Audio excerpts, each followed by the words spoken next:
Hello students, welcome to your own channel. Last video में हम लोगों ने पढ़ लिया था कि ओम्स लॉ क्या होता है, कैसे वर्क करता है। नेक्स्ट हमें पढ़ना है factors on which the resistance of conductor depends.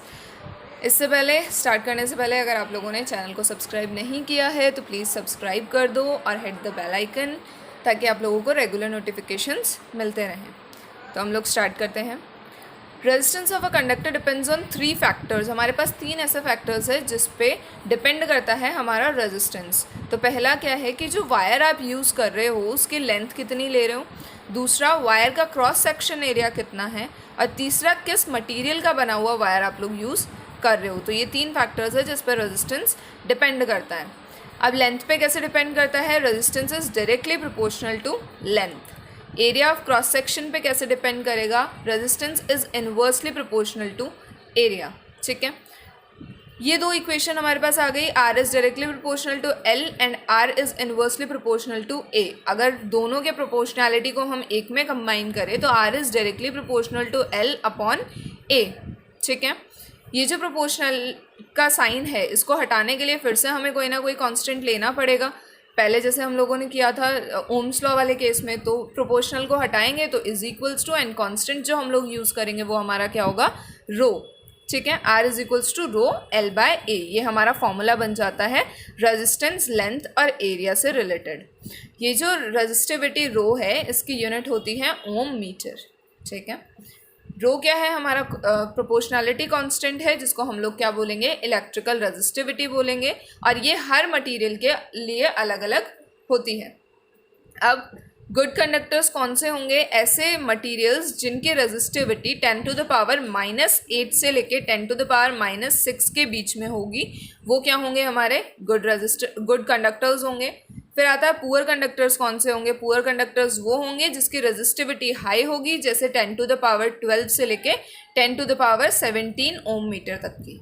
ठीक है, अब एक और चीज़ है कि हम लोग रेजिस्टिविटी देख रहे हैं तो वो किसी एलॉय की ज़्यादा होगी या उसके मेटल की ज़्यादा होगी, ऐसा मेटल जिससे एलॉय बना रहे हैं। तो क्या होता है? Resistivity of alloy is always higher than that of its constituent metal. एक हमारे पास कोई प्योर मेटल है और एक उसी मेटल का एलॉय है, तो जो एलॉय है उसकी रेजिस्टिविटी हमेशा ज़्यादा होगी मेटल के कंपेयर में। ठीक है, this is all about resistivity.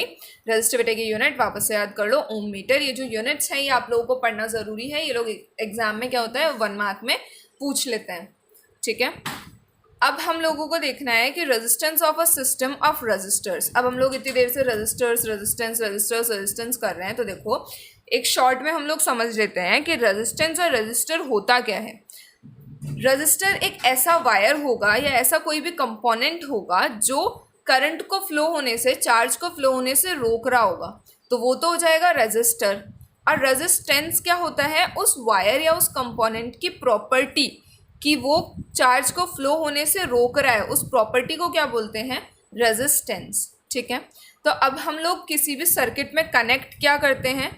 Resistors. तो रेजिस्टर्स को कनेक्ट करने के हमारे पास तरीके हैं 2। या तो हम लोग उसको सीरीज़ में कनेक्ट कर सकते हैं, सीरीज़ कॉम्बिनेशन बना सकते हैं, या हम उसका पैरेलल कॉम्बिनेशन बना सकते हैं। ये डबल जो 11 टाइप का स्ट्रक्चर दिख रहा है ये है पैरेलल का साइन, मैथ्स में आप लोगों ने पढ़ा होगा। तो ये पैरेलल कॉम्बिनेशन। सीरीज़ कॉम्बिनेशन में क्या होता है कि एक ही लाइन में सारे कनेक्टेड होंगे रेजिस्टर्स, सिंगल वायर से सारे रेजिस्टर्स कनेक्टेड होंगे। ठीक है, वो वायर जिसमें करंट फ्लो हो रहा है उसी वायर से सारे रेजिस्टर्स कनेक्टेड अगर हैं तो हम लोग क्या बोलेंगे कि ये सीरीज कॉम्बिनेशन है। पर अगर पैरेलल कॉम्बिनेशन है तो उसको कैसे पहचानना है कि एक तो हमारा प्रिंसिपल वायर होगा, उस प्रिंसिपल वायर से जब ब्रांचेस निकल रही होंगी और उन ब्रांचेस पे अलग अलग रजिस्टर कनेक्टेड है, तो वो कौन सा कॉम्बिनेशन हो जाएगा? पैरेलल कॉम्बिनेशन हो जाएगा। तो देखो हम लोग सबसे पहले पढ़ते हैं रजिस्टर्स इन सीरीज़, कि अगर हमारे रजिस्टर्स सीरीज़ में लगाए हुए हैं तो हम लोग उसके लिए कैसे कैलकुलेशन करेंगे। ठीक है, तो हम लोग देख लेते हैं। हमारे पास एक डायग्राम बना हुआ है जिसमें हमने बैटरी कनेक्ट की है, एमीटर कनेक्ट किया, वोल्ट मीटर कनेक्ट किया, R1 R2 R3 3 रजिस्टर्स लगाए हैं, और हमारी की जो है वो क्लोज्ड है, मतलब हमारा सर्किट बंद है, पूरा कनेक्टेड है। ठीक है, अब हम लोग देखते हैं total potential across all resistors will be, series में जो भी हमारे पास सर्किट अरेंज होगा उसमें जो पोटेंशियल होगा वो हर रेजिस्टेंस के लिए अलग अलग होगा। तो 3 रेजिस्टेंस है हमारे पास, तो 3 ही हमारे पास पोटेंशियल आएंगे। तो टोटल पोटेंशियल कैसे निकालेंगे, V is equals to V1 plus V2 plus V3, ठीक है। और अगर ज़्यादा होते तो आगे भी ऐड होते चले जाते। अब हम लोगों ने ओम्स लॉ पढ़ा हुआ है, V इज इक्वल्स टू क्या होता है, IR। सीरीज कॉम्बिनेशन में क्या होता है, करंट हर रेजिस्टेंस के लिए सेम होता है, क्योंकि ये एक ही वायर से कनेक्टेड है सारे, तो करंट जो I फ्लो कर रहा है वो सबके लिए सेम है, तो इसमें I हमेशा सेम रहेगा। रेजिस्टेंस R1 R2 R3 है तो तीनों अलग अलग होंगे, और जो हमारा वोल्टेज है वो भी हमने अभी देखा कि V1 V2 V3 तीनों अलग अलग होंगे, ठीक है। तो अब हम लोगों ने V is equals to IR पढ़ा है। अब जब करंट सबके लिए सेम है तो I तो सबके लिए सेम होगा, V1 is equals to IR1, V2 is equals to IR2 और V3 is equals to IR3। Resistance और वोल्टेज चेंज होगा, करंट सब में सेम रहेगा। अब ये V1 V2 V3 की वैल्यू जब हम इक्वेशन 1 में रख देते हैं तो क्या बन जाएगा हमारे पास, V की जगह IR, V1 की जगह IR1, V2 की जगह IR2, V3 की जगह IR3।